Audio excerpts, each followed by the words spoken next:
Assalamualaikum warahmatullahi wabarakatuh. Halo, perkenalkan nama saya Nur Dewi Yulianti dari kelas 10 SIJA 1 absen 26. Di dalam video ini saya akan menjelaskan materi tentang polimer. Di sini ada daftar isi. Yang pertama ada pengertian, yang kedua ada struktur dan kegunaan, ketiga ada jenis-jenis, dan yang keempat ada contoh.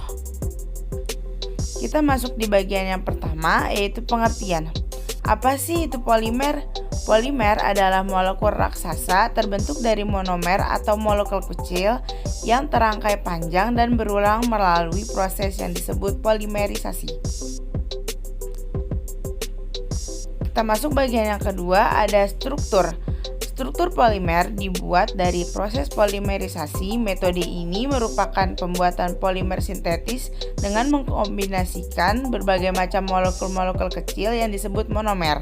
Secara keseluruhan, molekul-molekul kecil itu dikombinasikan hingga menjadi satu rangkai molekul dengan ikatan kovalen. Adapun kegunaannya, kegunaan dalam kehidupan sehari-hari banyak sekali produk yang berbahan dasar polimer sintetis, mulai dari tas belanja plastik, kemasan plastik makanan dan minuman, kemasan plastik yang ada di supermarket, peralatan listrik, peralatan rumah tangga, dan perangkat elektronik. Kita masuk ke bagian yang ketiga, yaitu jenis-jenis. Polimer memiliki jenis-jenis tersendiri, bahkan di dalamnya dibagi lagi menjadi beberapa golongan. Berikut adalah jenis-jenis polimer. Yang pertama ada jenis polimer berdasarkan sumber. Berdasarkan sumbernya, polimer dibagi menjadi dua, yaitu alam dan sintetis.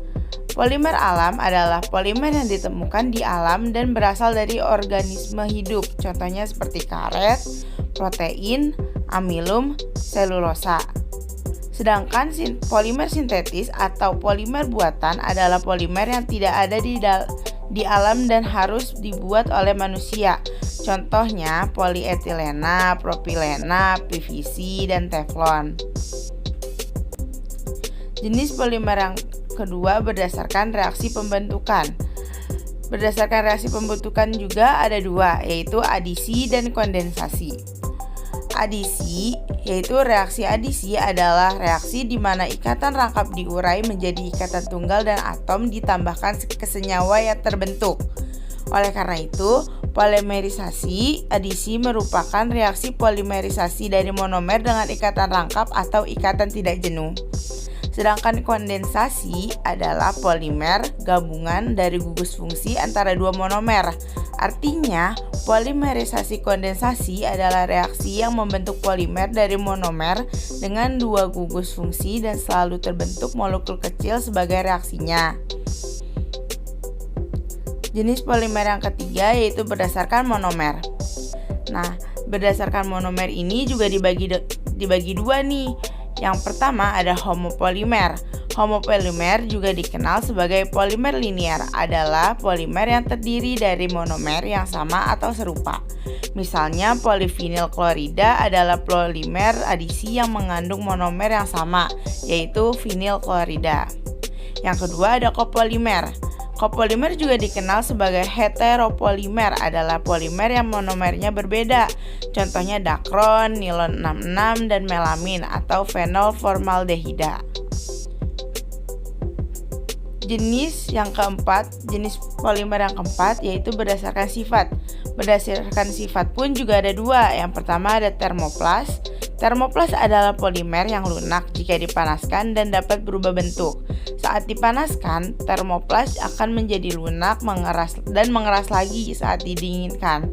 Memiliki sifat yang kuat, ringan, dan transparan. Contohnya PVC, polyethylene tereftalat, dan sebagainya. Yang kedua ada termoset. Termoset adalah jenis polimer yang tetap keras dan tidak lunak jika terkena panas. Polimer ini hanya dapat dipanaskan satu kali, yaitu pada saat pembuatannya. Jadi, jika setelah putus tidak bisa disambung kembali. Contohnya bakelit. Nah, kita masuk ke bagian yang 4, yaitu contoh. Contoh polimer yang ada di jurusan SIJA yang saya ketahui yaitu ada casing. Nah, pada bagian casing biasanya terbuat dari polikarbonat. Polikarbonat atau PC adalah jenis polimer termoplastik sehingga akan mudah untuk dibentuk dengan penggunaan panas. Polikarbonat memiliki gugus fungsi karbonat juga yang berantai panjang. Nah, sekian penjelasan tentang materi polimer dari saya. Mohon maaf bila ada kesalahan kata. Wassalamualaikum warahmatullahi wabarakatuh.